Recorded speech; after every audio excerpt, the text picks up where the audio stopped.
Hello good evening everyone, कैसे हैं आप सारे लोग। तो आज से हम शुरू करने वाले हैं हमारी class 7 NCERT of history and this is the first chapter of your book. The name of the chapter is tracing changes through out a years और द 1000 ईयर्स एक्चुअली। तो हमने अब तक की 6 क्लास की पूरी एनसीईआरटी हमने देखा, कवर की। उसमें बहुत मल्टीपल चीज़ें पढ़ी हमने। इमर्जेंस ऑफ रिलीजन के बारे में पढ़ा, ऋग्वेद के बारे में पढ़ा और बहुत सारी चीज़ों के बारे में पढ़ा, जैसे मैन्युस्क्रिप्ट्स क्या होते हैं, इंस्क्रिप्शन क्या होते हैं, जो हमें एक बहुत ही ज़्यादा इंपॉर्टेंट लाइट देते हैं to understand the history of ancient people. ठीक है, तो यहाँ तक हमने बहुत सारी चीज़ें पढ़ी, बहुत सारे लोग देखे, बहुत सारे एक इमर्जिंग एम्पायर देखा जिसमें मैंने मौर्यंस के बारे में बताया था, जिनसे एसोसिएट चाणक्य की बहुत इंटरेस्टिंग सी कहानी बताई थी। तो वो सारी हमारी क्लास 6 के एनसीईआरटीज़ में थी। तो आई होप आप लोगों को कुछ ना कुछ तो याद होगा, क्लास 6 के एनसीईआरटी से रिलेटेड सारी चीज़ें पता होंगी कि किस तरीके से ह्यूमन पहले हंटर गैदरर्स थे, देन उन्होंने सेटल लाइफ में अपने आप को क्या किया, कन्वर्ट किया, देन धीरे धीरे परमानेंट सेटलमेंट्स बनाए और इसी के साथ इंडस वैली सिविलाइजेशन देखने को मिलती है हमें हिस्ट्री में। ठीक है, तो हम अब देखेंगे अपनी इस क्लास की, जब 7 क्लास में हमने अपग्रेड किया है तो इसमें क्या क्या इंपॉर्टेंट चीज़ें हैं, क्या क्या चीज़ें चेंजेस हुई हैं, और वो एक जो चेन हम लेके चल रहे थे पिछली क्लास से, वो एक कांस्टेंट चेन बनी रहती है। ठीक है, हिस्ट्री में आप 6 क्लास की हिस्ट्री शुरू करो, 7 क्लास की, 8 क्लास की, तो आपको पता लगे कि चीज़ें सारी एक दूसरे से कनेक्टेड हैं। आप कहीं बीच से शुरू नहीं कर सकते। अगर आपको सही से हिस्ट्री को समझना है कि एक्चुअल में क्या चीज़ें थी, कैसे इमर्ज हुई, कौन कौन इम्पोर्टेंट प्लेयर्स थे या फिर कौन कौन इंपॉर्टेंट किंगडम्स थे, उनसे एसोसिएट पीपल थे, देन आपको एक सिस्टमैटिक वे में हिस्ट्री को पढ़ना चाहिए। तो मैं तो यही सजेस्ट करूँगी, जिसको अगर हिस्ट्री समझनी है देन प्लीज़ क्लास 6 से स्टार्ट करो, वहाँ से ही बेसिक हिस्ट्री स्टार्ट होती है। देन 1 बाय 1 करके सारे चैप्टर्स को कवर करो। तो आज की इस वीडियो में हम tracing changes through out 1000 years के बाद देखेंगे। ठीक है, तो हम देखेंगे कि क्या क्या चेंजेस हुए पूरी दुनिया में और दुनिया के हर छोटे मोटे कोने में, और कौन कौन से चेंजेस हमारे इंडिया से बहुत ज़्यादा एसोसिएटेड है। ठीक है, ये चीज़ भी हम इसमें डिस्कस करेंगे। तो चलो शुरू करते हैं अपनी। वाई स्टडी दिस पीरियड, हमें इस पीरियड को क्यों पढ़ना है। 1000 years saw dynamic changes in India. देखो, 1000 साल पहले की बात कर रहे हैं। ठीक है, तो यहाँ पे क्या एक बहुत ज़्यादा डायनामिक चेंज आया हर चीज़ में। पहले के लोग बहुत ज़्यादा अलग थे और यहाँ पे आते आते वो और भी ज़्यादा अलग हो गए हैं। ठीक है, हर चीज़ में डेवलपमेंट हो गया है।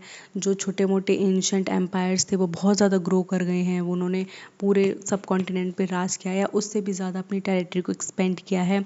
या फिर बहुत जो बड़े बड़े किंगडम्स थे उनका फॉल देखने को हमें मिलता है, जैसे मॉरियंस का फॉल कैसे हुआ। एक इतना बड़ा एम्पायर था, अचानक से उसमें जो वीक रूलर्स थे लास्ट में उन्होंने सब खराब कर दिया, और इस तरीके से एक बड़े से एम्पायर का हमें पतन देखने को मिलता है। ठीक है, और इसी के साथ साथ हमें चीज़ें देखने को मिलती हैं कि नई नई कम्युनिटीज़ आई हैं, वो सेटल्ड हुई, वो अपने साथ कुछ कल्चरल एस्पेक्ट्स लेकर आई थी जो यहाँ के लोगों के साथ उन्होंने शेयर किए। देन यहाँ के लोगों में भी उनके जैसे कुछ कल्चर को अपनाने के ट्रेंड शुरू हो गए। ठीक है, कल्चर कैसे फैलता है, जब लोग एक दूसरे से मिलते हैं, एक दूसरे से बातें करते हैं और एक दूसरे की बात एक दूसरे को पसंद आती है, देन इसी के साथ क्या होता है, कल्चरल एक्सचेंज होता है। सोशल एंड रिलीजियस ट्रांसफॉर्मेशन की बात करेंगे आज हम। इतने तरीके के रिलीजन देखते हैं सोसाइटी में, इतने तरीके की चीज़ें देखते हैं, वो कहाँ से आए, कहाँ से शुरू हुए, ये सारी चीज़ों को भी हम डिस्कस करेंगे। और ग्रोथ देखेंगे, इसके साथ साथ ट्रेड की कैसे ग्रोथ हुई, टेक्नोलॉजी की ग्रोथ की, ये सारी चीज़ों को हम समझेंगे। ठीक है, ये हम 1000 ईयर्स को साथ में लेके चल रहे हैं कि किस तरीके से 1000 साल में सारी चीज़ें बदल गई, कौन कौन सी नई चीज़ें आ गई, कौन कौन सी पुरानी चीज़ें थी जो अपने पीछे एक लेगेसी छोड़ गई, अपना कोई बहुत बड़ा ट्रेस छोड़ गई, या फिर बहुत ज़्यादा हिस्ट्री में अपना कॉन्ट्रीब्यूशन देगी। तो वो सारी चीज़ों को भी आप डिस्कस करोगे। ठीक है, अब देखो इसमें क्या पढ़ने वाले हो, rise and the fall of kingdoms and empires. इसमें कोई कोई किंगडम का राइज होगा बहुत बड़े, जैसे कि आप सातवाहन हैं, चालुक्य हैं, चोलाज हैं, राष्ट्रकूटाज हैं। ये मैं एम्पायर के नाम ले रही हूँ, ये बहुत बड़े बड़े एम्पायर हुए हैं इस इतिहास में। तो ये कैसे इनका राइज हुआ, फिर बहुत सारे एम्पायर जो इतने बड़े थे वो एकदम फॉल हो गए, सारे एम्पायर क्या हुए, गिर गए लोगों के साथ में, क्योंकि जो बहुत ज़्यादा पावरफुल किंग्स थे वो हमेशा के लिए तो रहते नहीं हैं भाई, सबको मरना है। जब वो उनकी डेथ हो जाती थी तो जो उनका एम्पायर था उसमें बंटवारे के लिए लड़ाई छिड़ जाती थी, चाहे उनके ही परिवार में हो गई, या फिर उनके जो पावरफुल जो सेनापति होते थे, या फिर उनके ही पावरफुल मिनिस्टर्स होते थे, वो भी कभी कभी आपस में लड़ने लगते थे कि राजा के बाद लेगेसी हम संभालेंगे। तो इस तरीके से हम ये चीज़ें जानेंगे। दूसरा जानेंगे arrival of new communities and culture.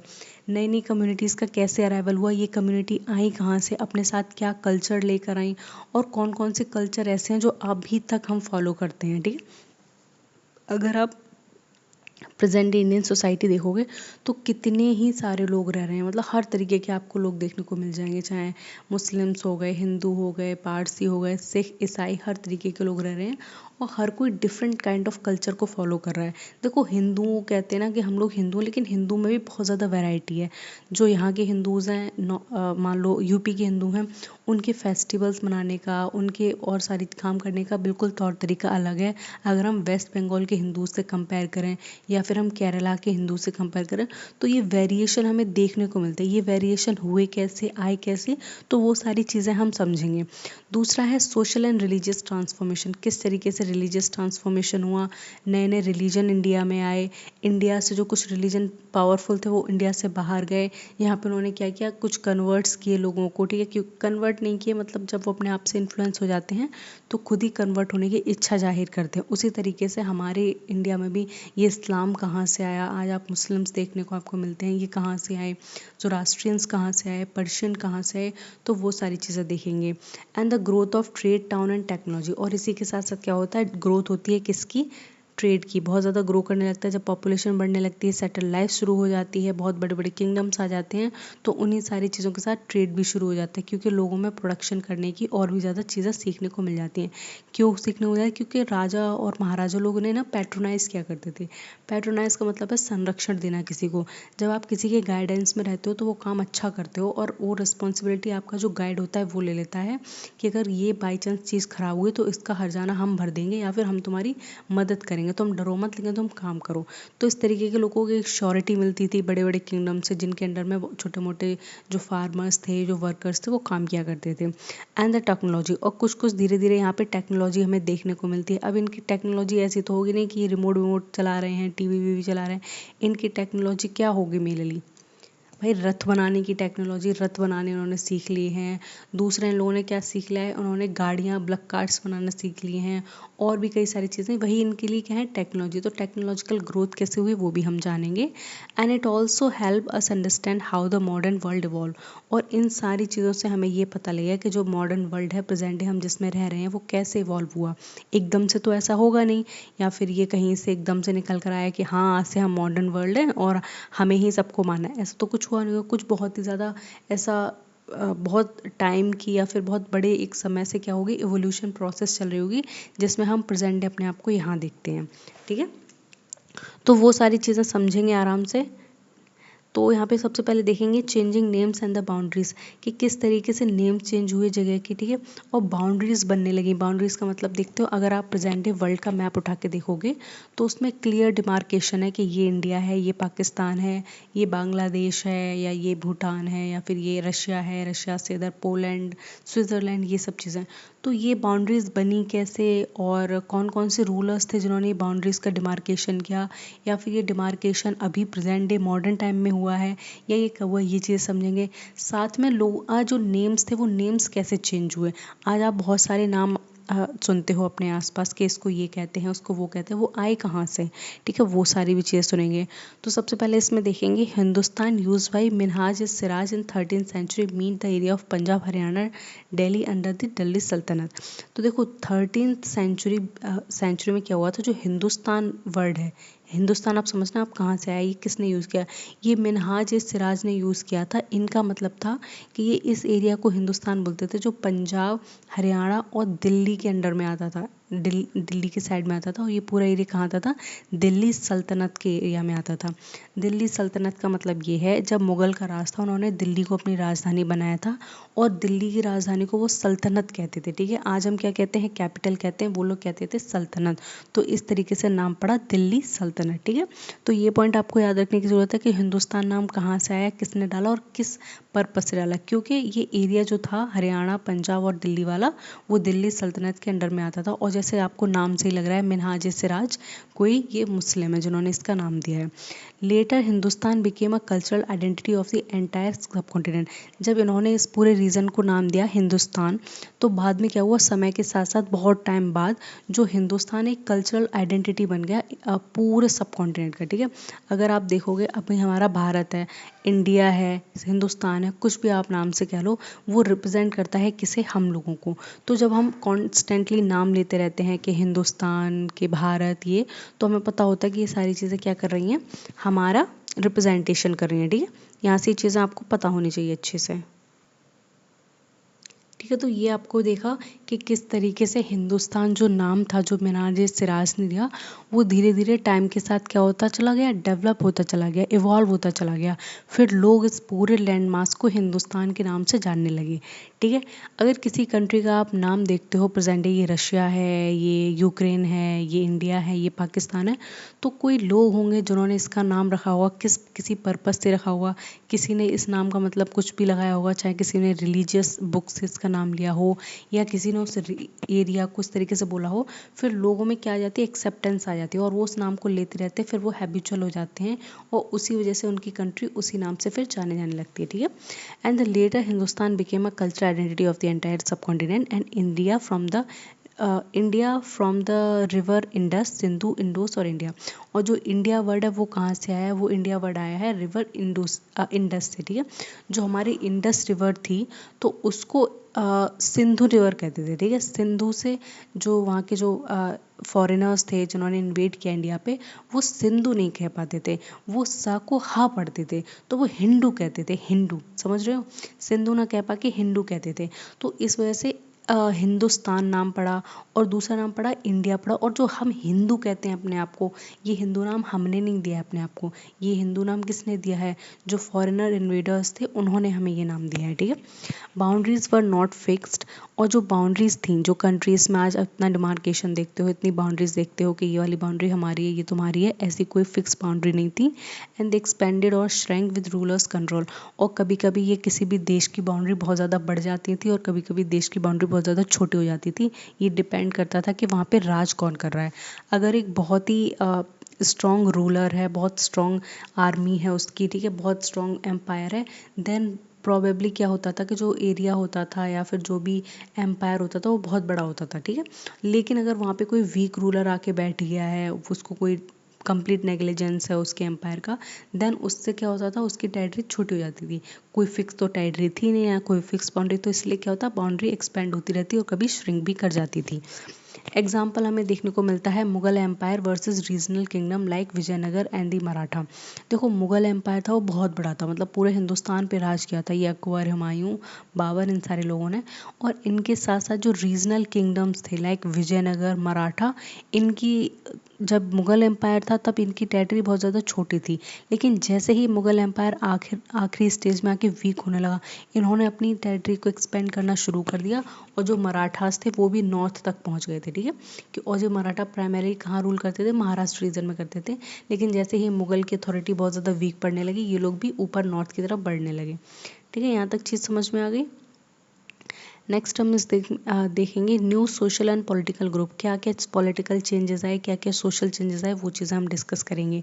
Rajput warrior chieftains whose rose to prominence. देखो, राजपूत कौन होते हैं, राजपूत एक कास्ट होती है। ठीक है, आप सारे लोग जानते हो, आपके कोई ना कोई फ्रेंड के नाम क्या लगा होगा कि विनय राजपूत, अशोक राजपूत, कुछ भी लगा होगा। ठीक है, तो ये राजपूत जो है वो क्लेम कहाँ से आई, वो राजपूत कास्ट का जो टाइटल है वो कहाँ से आया, तो कहते हैं ये एक वॉरियर क्लास होती थी। मतलब इनका काम होता था युद्ध में लड़ाई करना, और अपने राजा के लिए अपनी जानों को भी प्राण दे देना। ठीक है, इस तरीके की इनकी हिस्ट्री रही है।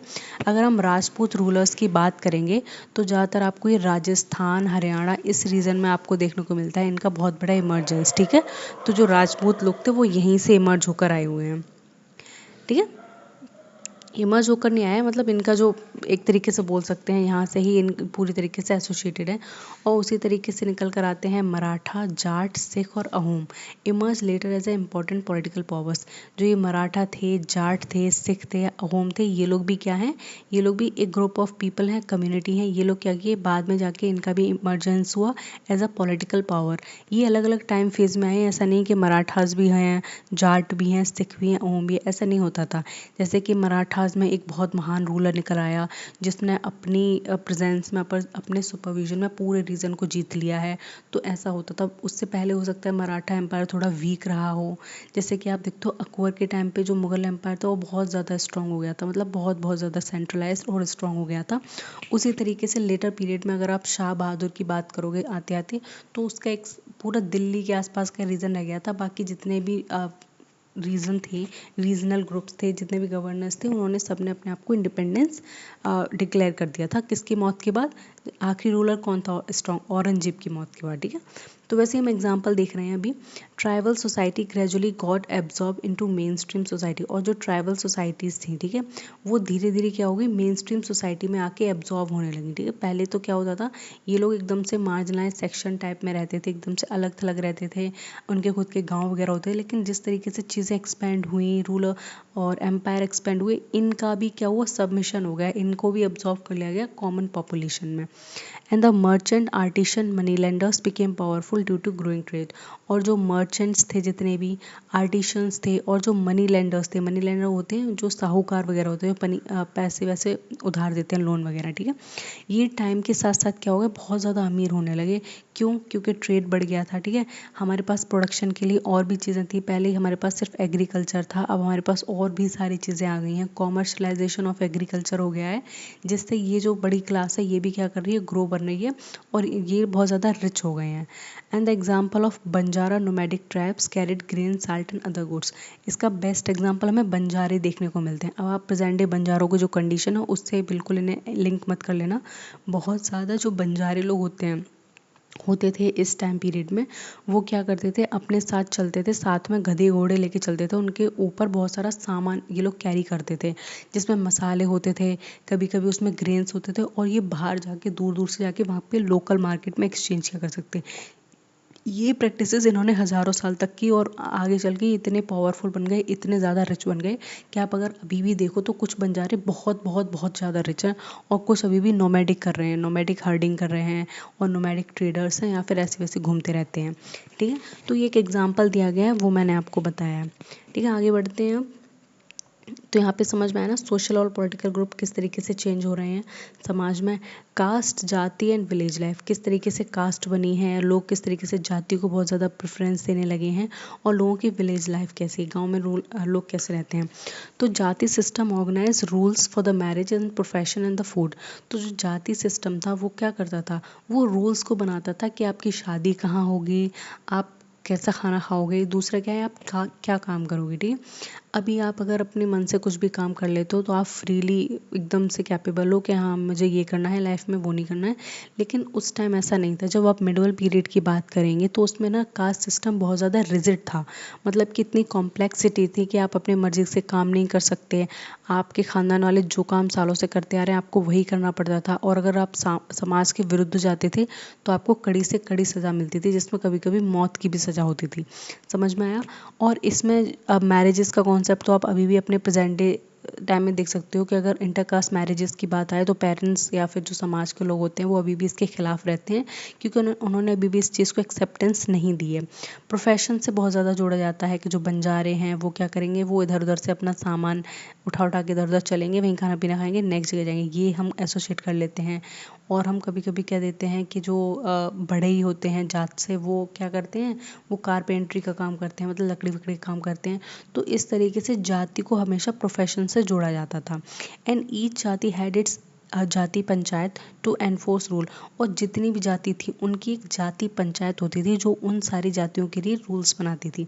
ये तो अभी भी होता है। आप अगर देखोगे, अगर आप में थोड़ी सी अंडरस्टैंडिंग है चीज़ों की, तो बहुत सारी जो जातियाँ हैं उनकी जातियों की ना मीटिंग होती है।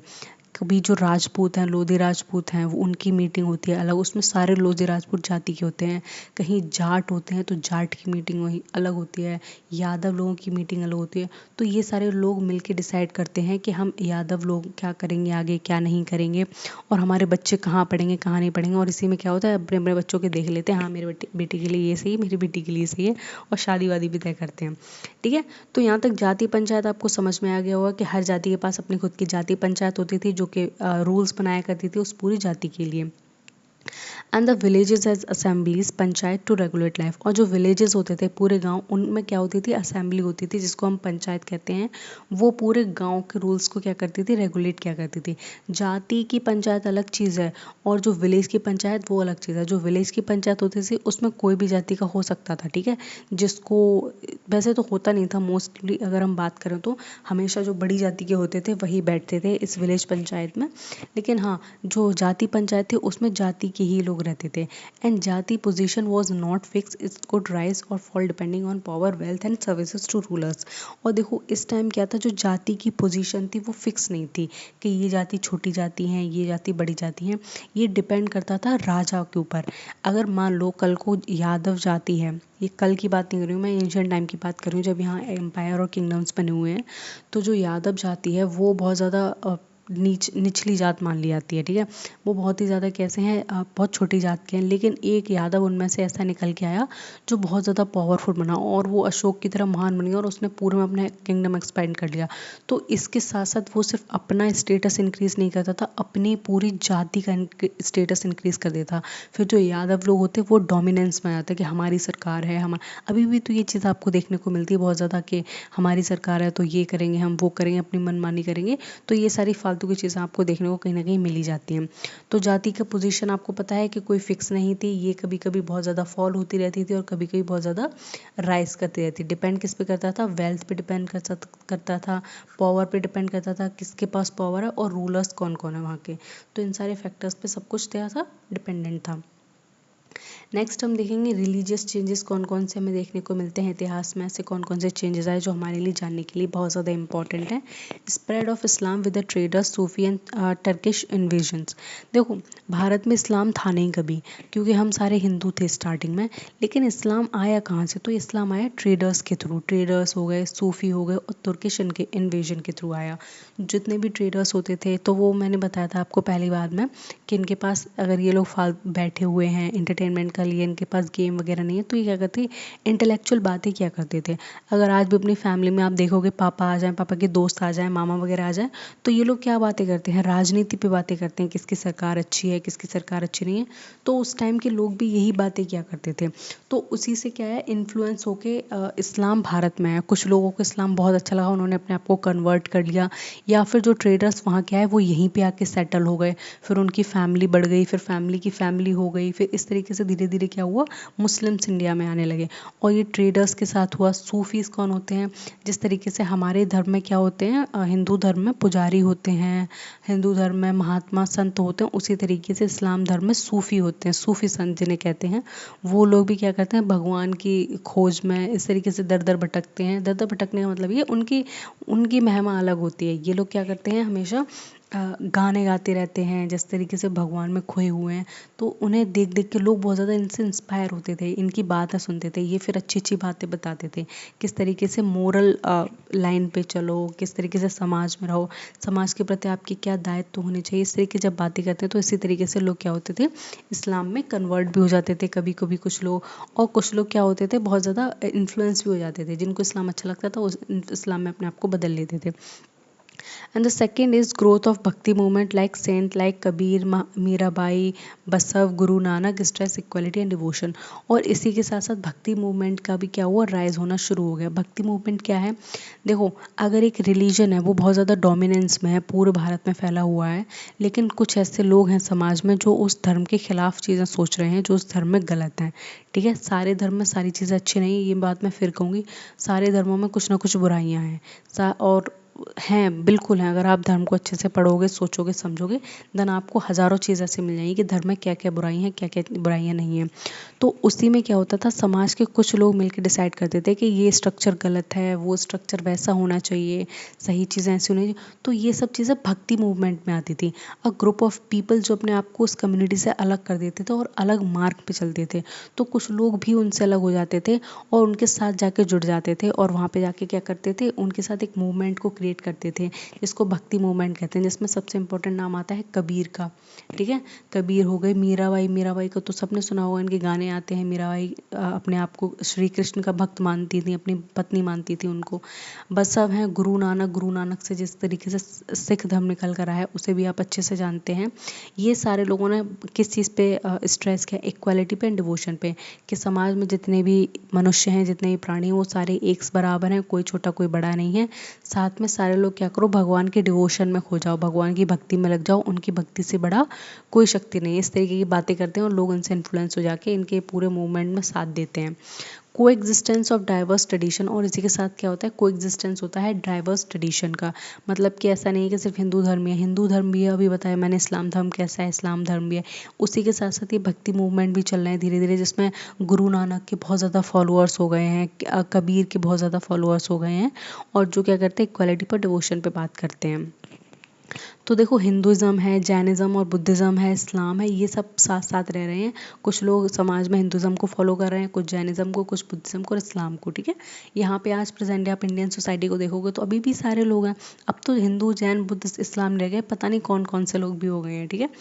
एंड द रिलीजियस आर्किटेक्चर, और इन लोगों ने क्या किया है, रिलीजियस आर्किटेक्चर भी बनाना शुरू कर दिया, और जिसमें क्या क्या आता है, मॉस्क क्यों आते हैं, मतलब मस्जिदें, इन्होंने मस्जिदें बनानी शुरू कर दी हैं, ठीक है।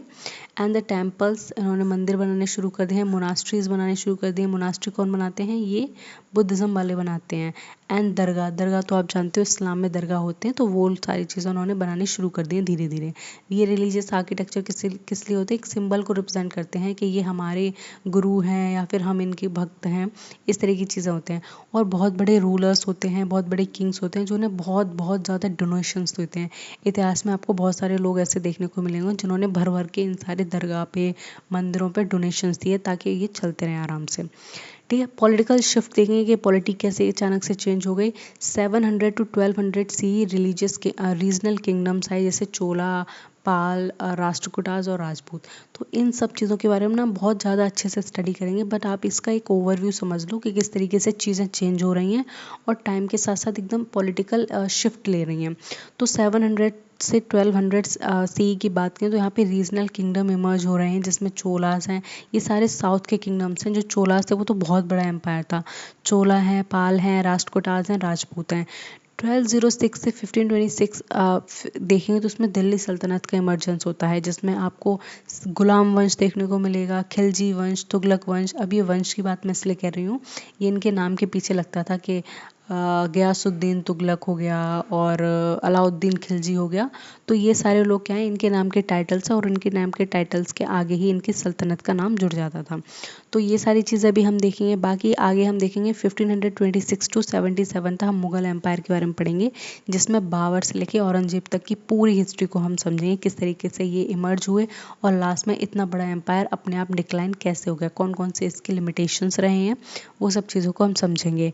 After 1707 rise of regional state, और जब 1707 में पूरी तरीके से जो मुगल एम्पायर था वो टूट गया, औरंगजेब की डेथ हो गई, तो उसी के साथ साथ जो रीजनल स्टेट थे वो राइज करने लगे। चाहे उनमें मराठा की बात कर लें, सिख की बात कर लें, अवध या हैदराबाद, ये सारे लोगों ने अपने झंडे गाड़ दिए थे और औरंगजेब के मर जाने के बाद अपने आप को इंडिपेंडेंट भी घोषित कर दिया था और अपनी टेरिटरीज को भी एक्सपेंड कर दिया था। क्योंकि औरंगजेब के बाद जितने भी उसके घर परिवार वाले रूलर्स थे सब वीक थे, सबको उन लोगों ने हरा उरा के अपने आप को गद्दी पे बिठा लिया था।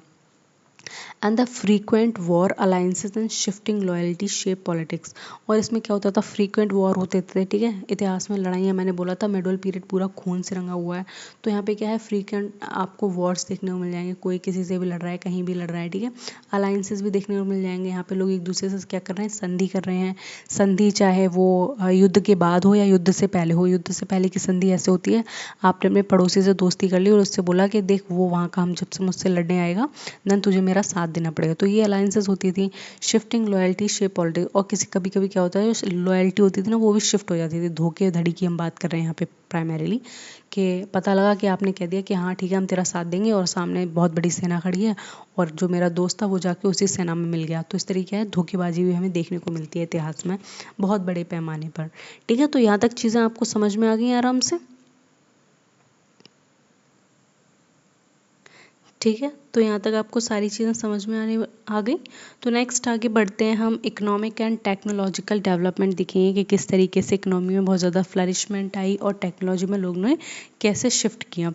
तो इंट्रोडक्शन ऑफ 2 न्यू क्रॉप्स देखेंगे फ्रॉम अमेरिका लाइक चिली, मेज, potato and tobacco, and from central Asia T, coffee, rice and the variety of other food crops. तो देखो यहाँ पे जो अमेरिकाज था उसमें देखो चिली है, मेज़ है, पोटैटो है, इनमें क्या हुआ, बहुत ज़्यादा इंट्रोडक्शन हुआ नए क्रॉप्स का, नई नई फसलों का। उसी तरीके से सेंट्रल एशिया में कॉफ़ी की खेती होने लगी, चाय पत्ती की खेती होने लगी, तरह तरह की चावलों की खेती होने लगी, ठीक है। और नई टेक्नोलॉजिकल डेवलपमेंट क्या है, पर्शियन व्हील ऑफ इरिगेशन आने लगा, स्पिनिंग व्हील फॉर वीविंग आने लगा, paper introduced in India and the fire arms and cannons in the warfare. ये सारी चीज़ें क्या हुई, नई टेक्नोलॉजी में ऐड ऑन होती गई। अगर आप हिस्ट्री में जाएँ पीछे बात करें तो आप किंगडम्स की बात करते हैं तो उनके पास देखो वेपन्स भी एकदम शार्प भाले वगैरह आ गए थे, और अपने आप को कवर करने के लिए भी बहुत ज़्यादा मतलब पूरा कवर हो जाती थी बॉडी, उनके चेस्ट पे लगाते थे, ये सब चीज़ें भी आ गई थी। उसी तरीके से वीविंग के लिए स्पिनिंग व्हील भी आ गया था। स्पिनिंग व्हील आपने देखा होगा, महात्मा गांधी का जो फोटो दिखाया जाता है वो चरखा के साथ उसी तरीके का होता है स्पिनिंग व्हील, ठीक है। And the urban growth, new towns, बाजार एंड मार्केट, और अर्बनाइजेशन भी होने लगा था, नई नई चीज़ें ग्रोथ करने लगी थी जिसमें हमें देखने को मिलते हैं नए नए टाउन्स देखने को मिलते हैं, और बहुत ज़्यादा बाजार देखने को मिलते हैं, और मार्केट्स देखने को मिलते हैं, ठीक है। तो यहाँ पर ये चीज़ें हैं। दूसरा देखेंगे द वर्ल्ड ऑफ सोर्सेज, हमें कहाँ से ये चीज़ें पता लगती हैं कि क्या कब हुआ, कैसे हुआ, क्यों नहीं हुआ, और इतना लेट कहाँ कैसे हुआ। तो सारी चीज़ें हमें कैसे पता लगती हैं वो थोड़ा और जानेंगे। तो सबसे पहले हमें पता लगता है इन सारी चीज़ों के बारे में मैन्यूस्क्रिप्ट से। मैन्यूस्क्रिप्ट्स क्या होती हैं, written on palm leaves, birch bark, later papers, ठीक है। तो मैन्यूस्क्रिप्ट्स उन्हें कहते हैं जो कि पत्ते होते हैं, पत्ते बड़े बड़े से पत्ते होते हैं, उन पे जो लिखाई होती है, या फिर जो पेड़ होता है जिसकी छाल को हम निकाल निकाल के क्या करते हैं उन पे लिखाई करते हैं, उनको मैन्यूस्क्रिप्ट्स कहते हैं। तो ऐसी हज़ारों मैन्यूस्क्रिप्ट्स हमें इतिहास में देखने को मिलती हैं जो हम लोगों ने पढ़ी हैं एज अ हिस्टोरियंस, आर्कोलॉजिस्ट, और उसके बेसिस पे हमने हिस्ट्री को क्या किया है, असाइन किया है, हिस्ट्री को डिज़ाइन किया है। तो उसमें क्या है, stored in temples, monasteries, Holmes for the nobles, और ये सारी जो मैन्यूस्क्रिप्ट्स हैं वो कहाँ रखी हुई हैं, बहुत बड़े बड़े मंदिरों में रखी हुई हैं, मोनास्ट्री में रखी हैं, और अभी आप प्रेजेंट डे बात करोगे तो जो म्यूज़ियम्स होते हैं, म्यूज़ियम में बहुत सारी चीज़ें रखी होती हैं। आप टीपू सुल्तान की जो तलवार थी, कहते हैं कि वो इंग्लैंड के म्यूज़ियम में है, कोहिनूर हमारा वो भी म्यूज़ियम है। ब्रिटिशर्स पता नहीं क्या क्या हराम को लूट के ले गए, सब हमारी चीज़ में जो भी देखने लायक चीज़ें थी सब के सब ले गए। दूसरा क्या है, इनके साथ प्रॉब्लम्स क्या है मैन्यूस्क्रिप्ट्स के साथ, hard hand writing, different versions, damaged copy. देखो इसमें जो बहुत सारी जो मैन्यूस्क्रिप्ट्स हैं उनकी कॉपी भी होती थी, मतलब कि किसी ने एक मैन्यूस्क्रिप्ट लिखी तो उसको प्रिजर्व करने के लिए और टाइम के लिए, जैसे पता लगा कि वो मैन्यूस्क्रिप्ट ख़राब होने वाली है, उसके जो पेजेस है वो कहीं से चीटी वीटी लग गई हैं, तो लोग उसको कॉपी किया करते थे, ठीक है। और कभी कभी कॉपी करते टाइम आप अगर सोच लो कोई वर्ड कहीं से मिसिंग है तो उसको ना जो राइटर है वो अपने ही विवेक से क्या करता, वहाँ पे वर्ड डाल दिया करता था। जो ओरिजिनल था उसमें कुछ और लिखा है, उसने जब लिखा तो उसमें कुछ हो गया, तो हो गई ना थोड़ी सी फेरबदल। तो इस तरीके से हमें एक प्रॉब्लम देखने को मिलती है कि जो डैमेज्ड कॉपी हैं उनमें कुछ और चीज़ लिखी है, और जो ओरिजिनल कॉपी हमें मिली है कॉपीज़, उनमें अलग चीज़ लिखी है, और उनके डिफरेंट डिफरेंट वर्जन्स हमें देखने को मिलते हैं। अगर आप रामायण की ही एक बात करें, जो रामायण एक मैथोलॉजिकल बहुत बड़ा टेक्स्ट है, हिंदू टेक्स्ट है, वो रामायण पूरे भारत में लिखी गई, लेकिन हर जगह अलग अलग वर्जन्स हैं। लेकिन हाँ, मेन कहानी तो इतनी ही है कि राम जी ने सीता जी को बचाया था वहाँ पे, लेकिन उसके वर्जन्स अलग अलग देखने को मिलते हैं। कहीं पे कोई चीज़ मेंशन कर देते हैं, कहीं किसी इंपॉर्टेंट पर्सन को गायब कर देते हैं अलग अलग लोग, ठीक है। मॉन्यूमेंट्स एंड आर्कोलॉजी से हमें बहुत कुछ पता लगता है, जिसमें टेम्पल्स आ जाते हैं, मॉस्क्यू आ जाते हैं, फोर्ट आ जाते हैं, कॉइन्स आ जाते हैं, और इंस्क्रिप्शंस आ जाते हैं। तो ये सारे लोग क्या काम कर रहे हैं, ये सारे लोग काम कर रहे हैं बताने के कौन से रूलर ने क्या बनवाया, कैसे बनवाया, क्यों बनवाया, किस पर्पस से बनाया, और कौन कौन से रूलर ने क्या क्या बनवाया, ठीक है। तो ये चीज़ भी आपको दिमाग में रखनी है।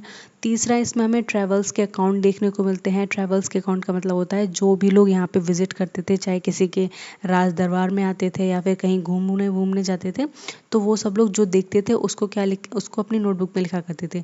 तो उनकी जो सारे भी चीज़ें हैं वो भी हमें देखने को मिलती है, जिसमें सबसे फेमस नाम आया था इब्न बतूता का, ठीक है। ये मोरक्को से आए हुए थे इब्न बतूता। अल बरूनी हो गए, मार्को पोलो जो इटली से हैं, अल बरूनी सेंट्रल एशिया से हैं।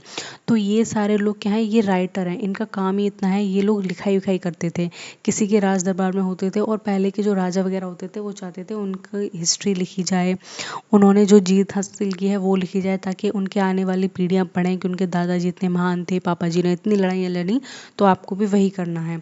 तो इस तरीके से बहुत सारे राइटर्स के हमें अकाउंट देखने को मिलते हैं, जिससे हमें हिस्ट्री के बारे में पता लगता है। Sources tell us not just fact but also the viewpoint of the writer. जो सोर्सेज हम जिन पे कम्प्लीटली रिलाई कर रहे हैं, तो उनसे हमें सिर्फ ये नहीं पता लगता है कौन कौन से फैक्ट थे, उनसे हमें ये भी पता लगता है कि जिस राइटर ने उन किताब को लिखी वो क्या सोचता था। अगर मैं आपसे कहूँ कि चलो आप कल ना एक 50 पेज का मुझे एक डायरी लिख के लाना सारे लोग, जिसमें आपको बताना है कि आप अपनी लाइफ को कैसे देखना चाहते हो। तो आप में से हो सकता है कोई बोलेगा कि मैं डॉक्टर बनना चाहता हूँ, तो फिर डॉक्टर बन के मैं सबकी सेवा करूँगा, ये करूँ। कोई बोलेगा नहीं, मैं तो फूड व्लॉगर बनना चाहता हूँ, मैं दुनिया के हर तरीके का टेस्टी टेस्टी खाना खाना चाहता हूँ, जैसे मेरी तरह। तो तो क्या है, उसी तरीके से आपको पता लग जाएगा, मुझे पता लगेगा सारी किताबें पढ़ के, मैं आपकी सारी बुक्स को कलेक्ट करूँगी, मुझे पता लगेगा अच्छा ये जो अक्षांश है वो ये बनना चाहता है, उसके पर्सपेक्टिव से लाइफ का मतलब ये है, इसके पर्सपेक्टिव से लाइफ का मतलब वो है। तो ये तुम लोगों के अलग अलग व्यू पॉइंट्स हो गए ना। और पढ़ कौन रही है, पढ़ मैं रही हूँ। तो मैं समझ रही हूँ कि तुम क्या सोचते हो, ये क्या सोचता है, वो क्या सोचती है। ठीक है, तो इसमें भी हमें वेरिएशन देखने को मिलते हैं, क्योंकि अलग अलग राइटर हैं, अलग अलग सोच के हैं और अलग अलग तरीके से चीज़ों को लिख रहे हैं। कभी कभी हो जाता है इसमें चापलूस राइटर भी होते थे, मतलब राजा महान है और राजा खुश हो जाए, या फिर तो फिर बड़े बड़े गिफ्ट मिल जाए उन्हें, इसलिए वो लोग राजा को बड़ा चढ़ा के एकदम बता दिया करते थे और वे हिस्ट्री से भी खिलवाड़ किया करते थे। ठीक है, न्यू लैंग्वेजेस एंड लिटरेचर की बात करेंगे, कौन कौन सी नई भाषा थी जो आई हमारे सब कॉन्टिनेंट में, और कौन कौन सा ऐसा लिटरेचर जिसको हम पढ़ते हैं। Then the Persian official language under Delhi Sultanate and the Mughal, जो पर्शियन एक भाषा थी वो ऑफिशियल लैंग्वेज थी दिल्ली सल्तनत की, जो कि मुगल्स यूज़ किया करते थे। ठीक है, इनके सारे जो टैक्सेस हमें देखने को मिलते हैं, इनके सिक्के हो गए, उस पर भी पर्शियन भाषा लिखी हुई है, इनकी किताब है वो सब पर्शियन में लिखी हुई हैं। And the regional languages like Bengali, Hindi, Marathi, Tamil, Telugu flourish.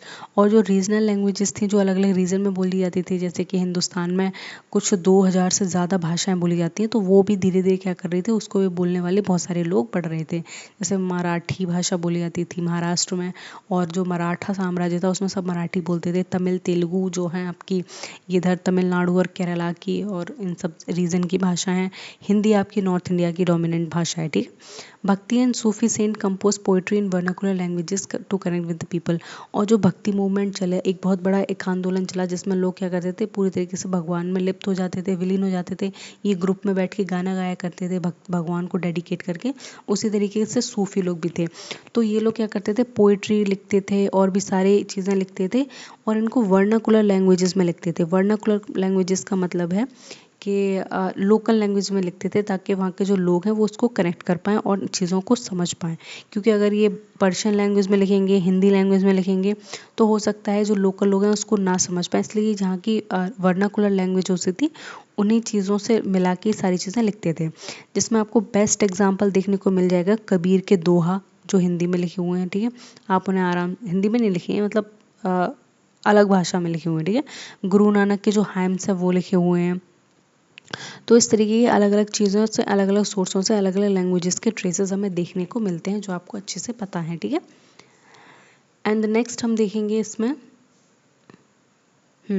Historical challenges देखें, कौन कौन से हमें हिस्ट्री में पढ़ते वक्त चैलेंजेस आते हैं। Interpreting different manuscripts with different versions. सबसे पहले तो ये बहुत बड़ा चैलेंज आता है, मैंने अभी आपको बताया जो मैन्यूस्क्रिप्ट्स हैं वो अलग अलग तरीके से अलग अलग लोगों ने लिखी हैं और उसके अलग अलग वर्जन मिल जाते हैं। तो ओरिजिनल वर्जन क्या है, ओरिजिनल वर्जन क्या कहते हैं, ओरिजिनल टेक्स्ट क्या कह रहा है, इसे समझने में हमें दिक्कत आती है।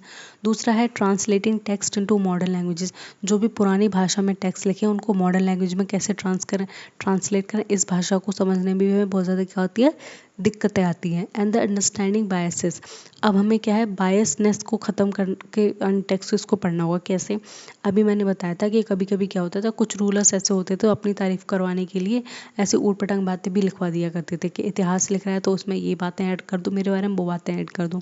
अब उनको ये नहीं पता है कि आगे चल के जाने वाले लोग उनके इतिहास की किताबों को पढ़ेंगे, समझेंगे, आगे की हिस्ट्री जाने कोई मतलब नहीं है उन्हें, मस्त हम अपने नाम वाम दर्ज करवा रहे हैं और आगे चल रहे हैं। तो बायसनेस देखने को हमें मिलती है।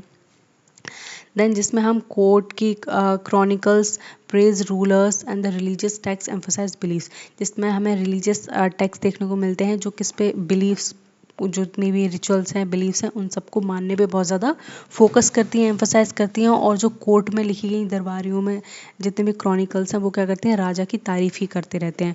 तो ये सारी चीज़ें हमें बायसनेस में देखने को मिलती हैं। And history is not one story, it's many perspective combination, और जो हमारा इतिहास है वो कोई एक कहानी नहीं है, वो बहुत सारे लोगों का पर्सपेक्टिव है, कौन क्या सोचता है, क्या करता है, क्या नहीं करता है, कौन क्या चाहता है। ठीक है, कौन रूलर्स हैं, कौन कैसे रहना चाहते हैं, वो सब चीज़ों की बातें करता है। तो वही चीज़ें हमने समझी इसमें। तो ठीक है, यहाँ तक आपको सारी चीज़ें बिल्कुल क्लियर हो गई होंगी। ठीक है, तो नेक्स्ट हम देखते हैं आगे हमें इसमें क्या पढ़ना है। चैप्टर बहुत ज़्यादा बड़ा नहीं है क्योंकि पहला ही चैप्टर है, तो इसमें सिर्फ बेसिक अंडरस्टैंडिंग दी गई है। तो आपको ये नहीं है कि छोटी सी वीडियो है या फिर इतनी कम टाइम की है तो उसमें कुछ इंपॉर्टेंट छूट दे, नहीं, बिल्कुल ऐसा भी नहीं है। जो भी इंपॉर्टेंट था मैंने सब बताया है, और जितनी भी चीज़ें हैं उसमें रिलेवेंट ही डाली, इरेलीवेंट चीज़ें नहीं डाली है कि कोई छोटी मोटी स्टोरी बना के आपको बता दूँ, ठीक है। And the period around 1700 to 1750 C was full of changes. तो हम देखते हैं कि किस तरीके से ये मेजर पीरियड था जिसमें कई तरीके के चेंजेस हुए, बाउंड्रीज़ बनी, लैंग्वेजेस को फ्लरिशमेंट मिली, रिलीजन बहुत ज़्यादा बढ़ गए, चाहे बुद्धिज़्म हो, जैनिज़्म हो, कोई और धर्म हो, कोई कुछ भी हो, ये सारे बहुत ज़्यादा इनका बोलबाला होने लगा। कल्चर कॉन्स्टेंटली बहुत ज़्यादा इवॉल्व होने लगा, बढ़ने लगा, लोग कल्चर को फॉलो करने लगे, दूसरे का कल्चर उन्हें पसंद आ रहा है तो उसको भी फॉलो कर रहे हैं, तो ये सारी चीज़ देखने को मिलती हैं। साथ में उसमें हमें न्यू ग्रुप देखने को मिलता है, इसमें राजपूत का बहुत बड़ा इतिहास देखने को मिल जाता है, ठीक है। राजपूत प्राइमरीली वॉरियर क्लास थे। भक्ति संत का देखने को हमें मिलता है, भक्ति संत थे, क्या काम करते थे, कैसे जंगलों में रहते थे और भगवान के उसमें ध्यान लगाते थे और उसमें अपने बहुत ज़्यादा गाने वगैरह कंपोज किया करते थे। सूफी शेप द सोसाइटी, और जो सूफीज थे वो शेप करते थे सोसाइटी को, कि सोसाइटी कैसे होनी चाहिए, लोग कैसे होने चाहिए, किस तरीके की मोरल ड्यूटीज़ को फॉलो करना चाहिए, ये सारी बातें ये लोग बताते थे। India became the part of global network of trade and ideas, और इंडिया बहुत बड़ा पार्ट बन गया ग्लोबल नेटवर्क का, ट्रेड का और आइडियाज़ का, ठीक है। And the historians use manuscript, inscription, coins and monument to construct the past, और जितने भी हिस्टोरियंस हैं, आर्कोलॉजिस्ट हैं, वो क्या करते हैं, इतिहास को जो लोग लिखते हैं वो इन सब सोर्सेज का यूज़ करते हैं, जिनमें मैन्युस्क्रिप्ट्स आ जाती हैं, इंस्क्रिप्शंस आ जाते हैं, कॉइन्स आ जाते हैं और कई सारी चीज़ें आ जाती हैं, ठीक है। तो यहाँ पे हमारी वीडियो एंड होती है। आई होप आप सारे लोगों को वीडियो पसंद आई होगी, सारे लोगों ने पहला चैप्टर बिल्कुल अच्छे से कवर कर लिया होगा। मैं इसका सेकंड चैप्टर कल डालूंगी, तब तक अपना ख्याल रखना और मेरे चैनल को सब्सक्राइब कर लेना, बेल आइकन को प्रेस कर देना ताकि नया वीडियो जब भी मैं डालूँ तो आपको नोटिफिकेशन मिल जाए, ठीक है। चलो ठीक है, बाय बाय, टेक केयर।